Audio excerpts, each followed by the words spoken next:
Hello, and welcome to Virtual Investor Conferences. My name is Matt Lateplo, and on behalf of OTC Markets, as well as our co-hosts, Alpha Transform Holdings and Blockchain Wire, we're very pleased you have joined us for our next live presentation from Exodus Movement, Inc. Please note you can submit questions for the presenter in the box to the left of the slides. You can also view a company's availability for one-on-one meetings through the Schedule Meetings tab found on the conference platform. At this point, I'm very pleased to welcome James Gernetsky, Chief Financial Officer of Exodus Movement, Inc., which trades on the OTCQX Best Market under the symbol EXOD. Welcome, James. Thanks, Matt. Appreciate that. And thanks, everyone, for joining. I have a lot of content today, so if I skip anything or if you want any more information, I will try to leave some time at the end for Q&A. So here is our cautionary statement. Give everybody a second to read that wonderful document. And into it we go. So what is Exodus's mission? It's to help the world exit the traditional financial system. And what does that mean? Essentially, if you think about Exodus, it invokes the idea of a mass movement towards something better. And we believe that the traditional financial system will become better through blockchain technology and things of that nature and technological improvements. I like to say, a lot of people say the only constant in life is change. And, my personal life and the life of my children, I can see it in just a simple example I like to give around the traditional financial system versus the changes and the improvements that are coming over time. Are my first job, I received a paper check when I got paid. I didn't know how checks flowed through the banking system. I didn't know any of that. I just know that I took my check, I deposited in my bank account, or I took out cash, and that's how that worked. My children, their first job, they get paid. They don't know what direct deposit is. They don't know what the ACH and automated clearinghouse rails are, the Federal Reserve, and all of those different types of things. They just know that on Friday, the money shows up in their bank account.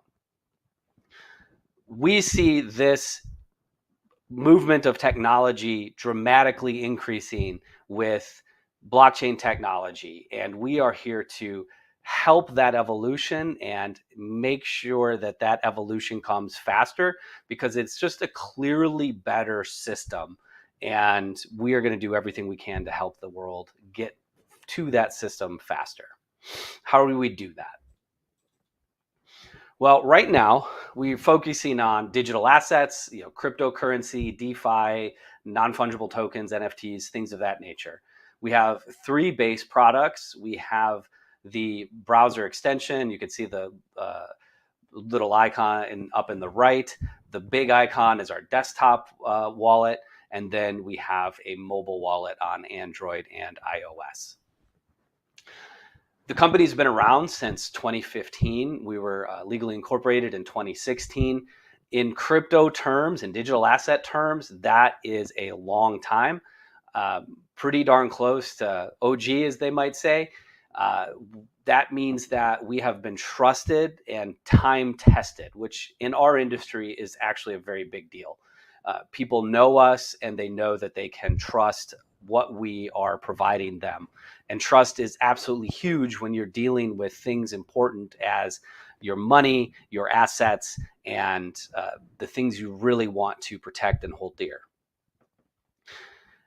Why are we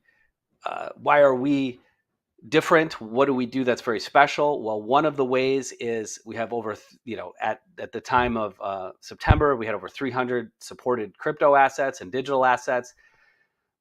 That implies that we have many different blockchains that we support.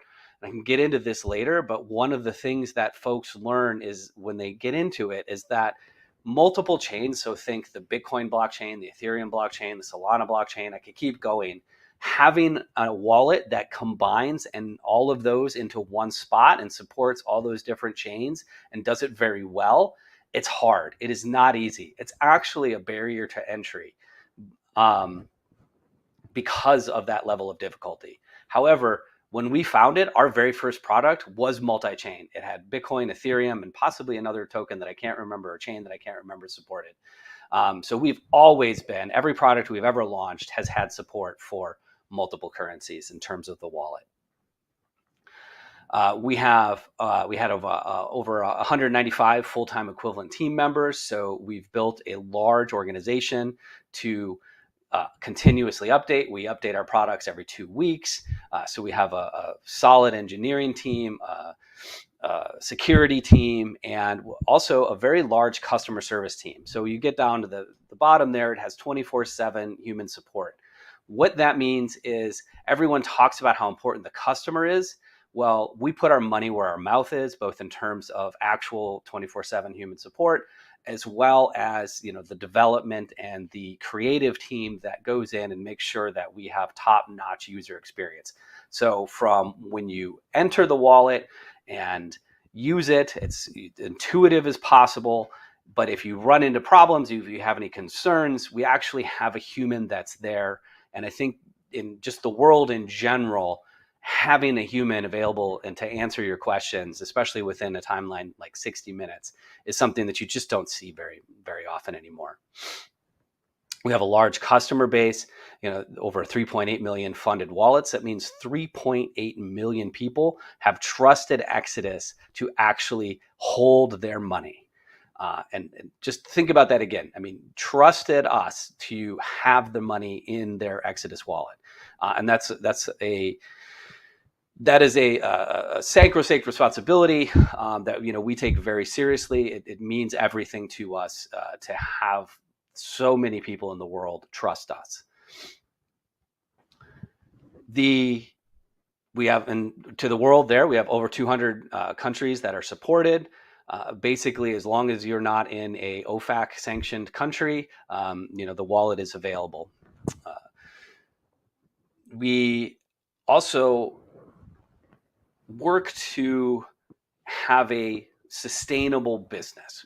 Our thought process around how we run the business is we are working to generate profits, positive cash flows, because we know that we need to have the resources on hand to continue to improve, to continue to and get and attract more users, and basically help the world, have that exodus towards a better financial system. So here's our history. As I mentioned, started in 2015. We started with a desktop application that has multi-chain.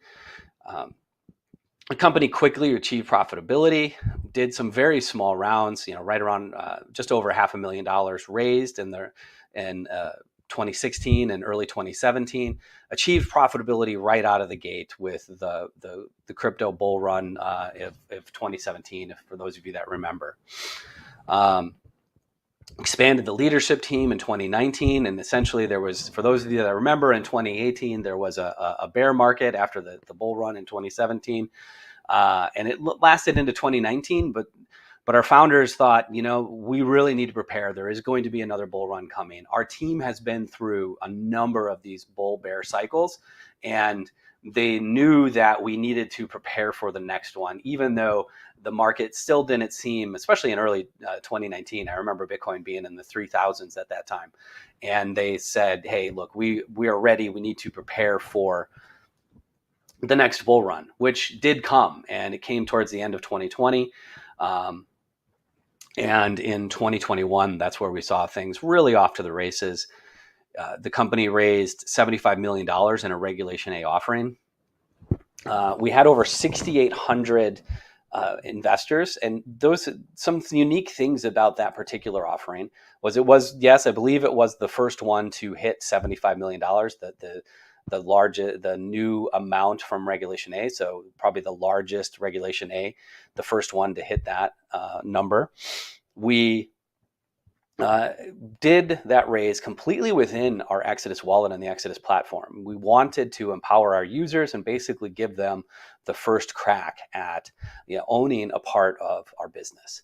And the idea there was, we wanted to demonstrate what could be. We wanted to show what the power of the blockchain is, what the power of a digital wallet is. And so we ate our own dog food, and we raised this money completely within our wallet and completely using cryptocurrency. It was an SEC registered offering. So we had, like I said, we had over the 6,800 investors, and we raised that 75 million. Now, fast forward, and I'm going to skip over some other things here, but fast forward to the end of 2023, we triggered all of the, I don't want to get too technical here, but having raised so much, having been so profitable, especially in 2021, our balance sheet was so large that we triggered all of the SEC 12G reporting requirements. And so we were required to file what's called a Form 10. We filed that in February of this year, and in 4 days, we will be a full SEC reporting entity. Which means that we will have the 10Ks, 10Qs, and all of those fun things that you're accustomed to with larger publicly traded companies. Some other highlights on this thread are just some of the different, fiat on-ramp in 2022. That's a new product that really helps bridge the traditional and the new financial system. Basically allows you to take money out of your bank account and buy cryptocurrency with it. I think that's a very promising product, and really fits our mission as well. The wallet as a service there in Q3 of 2023, that's when we signed it. We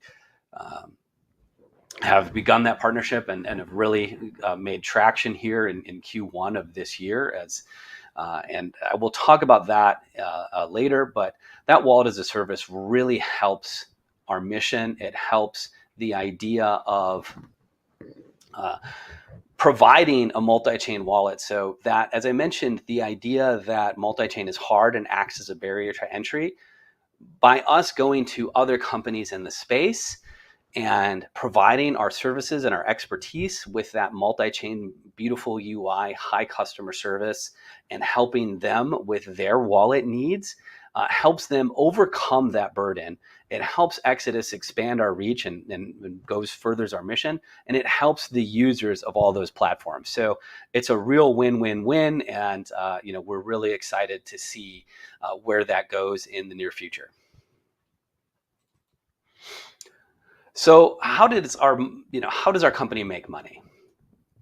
Well, the revenue model is that Exodus does not actually do, a lot of the revenue generating activities. We are just a wallet. I say just a wallet. We are a self-custodial wallet. We allow send, receive, and store digital assets. That's the base functionality. We work with third parties to do things like swapping one crypto asset for another. I mentioned the fiat on-ramp, stakings, all of these different things. There are other companies that do that. That allows us to focus on the user, focus on the experience. It allows us to provide multiple options and generally have the best possible experience. So we're not limited to one exchange. So we're not limited to, if we're Binance, you just use Binance. We can have 10 different API providers providing a service and providing, competing with each other to provide the best possible service to our users. The way that works is, for these companies to get access to our user base, they essentially pay us a fee. Most of our customers are most of our users are outside of the United States or international. And in the international market, we earn a fee every time one of our users uses a API provider's service. So if you're outside of the United States and you trade Bitcoin for Ethereum, we'll earn a fee that ranges from 0.1 to 2% of that transaction.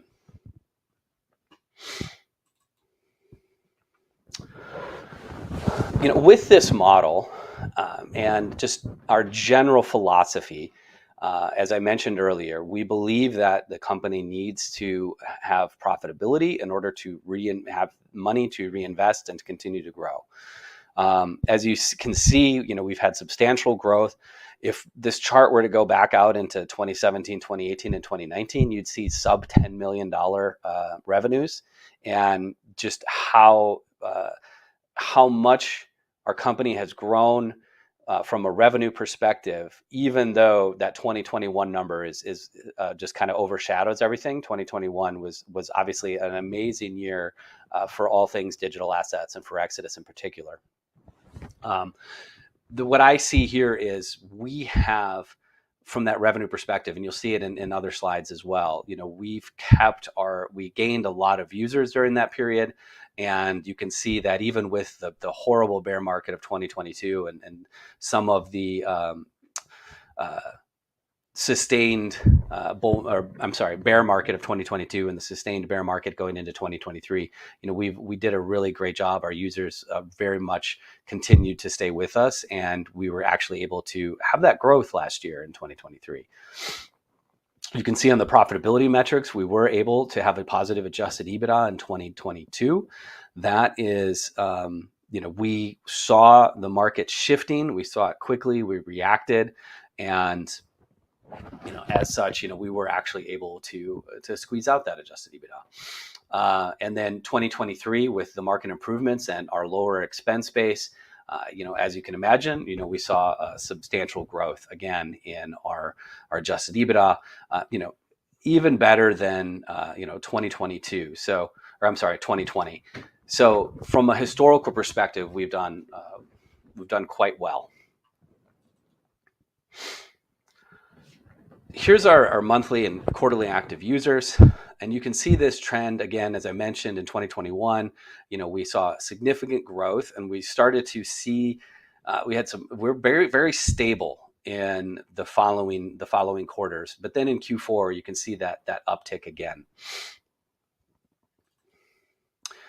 Monthly funded users. This is how we had traditionally looked at our users.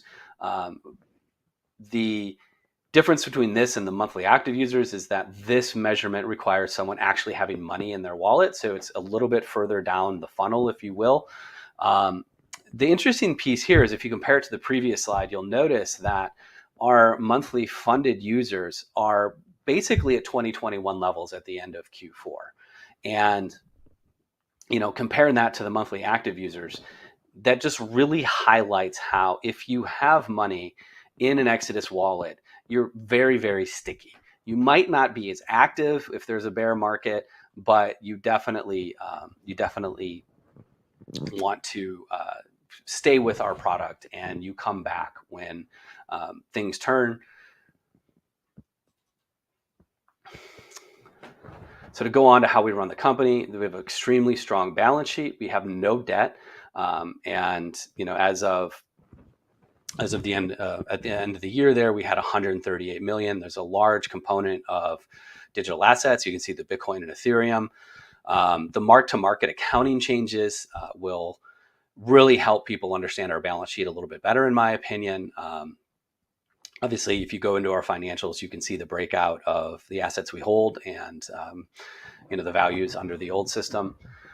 But yes, we have ability. We have that focus on profitability. That focus on cash flows has allowed us to be in an extremely strong position going into this bull market here in 2024. Here are some industry comps. Obviously, with the focus of this conference, these names are probably no surprise to everyone listening right now. I will just quickly do a quick comparison to some of these. So Coinbase, obviously, they have a quite different business model in that they have a lot of custodial services. They are, where we are exclusively self-custody. But I will say that from all these comparisons and any public company out there, Coinbase really is probably the closest one to especially the retail side of their business, to how our revenue and profitability moves. Obviously, it's a little bit different, but they're the closest. The other one that also we have some comparison to is MicroStrategy. Obviously, again, there's large scaling differences. They're much larger than we are, but their Bitcoin holdings as a percentage of their treasury is rather significant. I think if you looked at the previous slide, you can see that our Bitcoin holdings are, for the size of our company at the moment, our Bitcoin holdings are also rather significant. I would say the other ones are mostly miners and have rather different business models. If you are comparing it to gold and you want to look at you can mine the gold, you could buy the mine, you could buy Bitcoin, you could buy gold, you could buy the product, you could buy the miners, or you can buy picks and shovels. I would say that Coinbase and us are likely the only two U.S. based publicly traded picks and shovels opportunities. I'm going to try to move quick through some of these. Again, self-custody, that's a very big deal. And I don't want to get too much into that right now, but with the time that we have left, but that really empowers the user. It provides a lot of benefits and safety for the user. I've talked about our customer success and our intuitive design. I think the other thing about self-custody that you can see right here are if anything happens to Exodus, the user is the one who controls it, and they will have their own keys, and they'll be able to do another thing. They'll be able to go to another wallet. Here is our leadership team. As I mentioned, the company itself has been around since 2015. Everyone on this slide here has been involved with Bitcoin or other cryptocurrencies and digital assets well before 2015. The team has been through a number of cycles. So this bear bull market run and the wild swings that people see in the digital asset market is very normal for us, and we've navigated through quite a few of them. Here's just some of the customer reviews. Again, everyone says that they provide great customer service. As I mentioned, we actually put our money where our mouth is, and it's a key component of our business. Finally, I mentioned this wallet as a service, and especially when you want to talk about continued growth and profitability, this really is one of the most exciting things that we've got going. We've got a number of exciting things, but this is top of mind for me personally right now, and has been for since we launched this deal. Again, this basically allows companies like Magic Eden, who focus on their NFT swaps, to have access to an industry-leading wallet that handles for them that multi-chain challenge. And they get a great wallet. We get to help their users, and their users get a great wallet experience. And they are able to provide a better interface for their users and keep it in-house. And the users, of course, as I mentioned, they get access to one combined multi-chain wonderful experience. As you can see, this in January, this launch had 400,000 views on their social. It was well received by the marketplace, and here are some of the reviews that talk about it. Okay, let's. I see we got a couple questions. I went a little longer than I wanted to. I'm going to start at the first one is, how do you acquire users, or is that the role of your partner's API clients? I would say traditionally our user growth has been funded or been provided by word of mouth and some social media. So our users, that user experience, that customer focus that we talk about, and the money and effort and time that we put into that beautiful UI, that security component, and then that customer service, it really just makes fans. So our users are just fans of Exodus and the Exodus product, and they go and they tell their friends. Plus, with some early social growth, you've seen it. So that's been our main one. That Magic Eden that I showed, that is also so partners like that. So our wallet as a service, our business to business opportunities, that allows us to provide that service to their users. So then we end up sharing users. And so that is a wonderful way to attract new users as well. And we think that that will help us grow our user base significantly over the next few years. The next question is, I see one about, so Barron's is showing you have 4.3 million shares outstanding. Is that correct? Yeah. So we have a dual share structure. That's our Class A shares. We have about 26 million total shares outstanding, if memory serves, because of our B shares. Our B shares are convertible 1-to-1 into A shares. The main difference is voting rights, and those are primarily held by our founders. Milestones for 2024, and what do you see as growth drivers this year? I think the milestones, there will be a number of them. There's just, frankly, from an industry perspective, we just had the halvening. So I believe that you'll see a lot of, if history rhymes or repeats itself, I think you'll see a lot of just market cycles, the ETFs in terms of the Bitcoin ETPs or the Ethereum ETPs. So there's a lot of just general industry tailwinds at this point. From an Exodus perspective, we look forward to talking about, our wallet as a service, that Magic Eden project. We have a number of other ones also. So, we look forward to continuing to improve that product and continuing to find new and better ways to reach more and more, other, businesses and dApps and help them provide a better experience for their users, and then at the same time, help us reach more users. So I think those will probably be some of the big ones. Also with our return to, increase our, I shouldn't say return because we were profitable and had our adjusted EBITDA basis in 2022, but with our increase in a positive adjusted EBITDA in 2023, we also see ourselves investing more in the base product, as well as increasing a little bit of marketing. So I'd say those are the primary ones. Are you providing any revenue guidance for 2024? No. Our business model is heavily transaction based, as I mentioned, and it's exceptionally difficult to predict where markets will be, because we have this virtuous cycle with the price of Bitcoin as and other cryptos. But as Bitcoin goes up, we receive as more of a percentage from our international users and the transactions, and it's a very much a virtuous cycle. So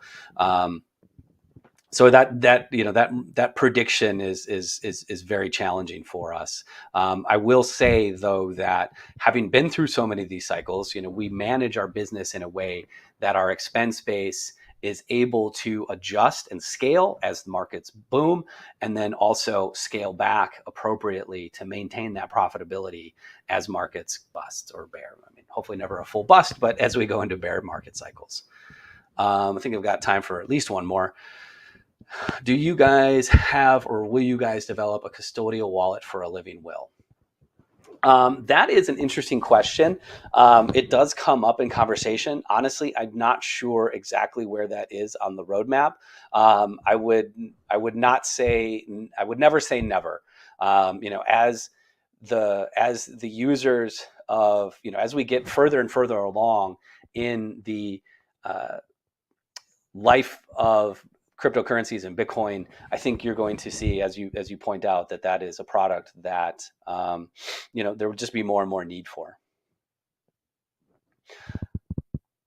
All right, I think that looks like all the questions that one that I have time for, and it looks like I think I answered most of the questions. I just want to say thank you again, everyone, for joining.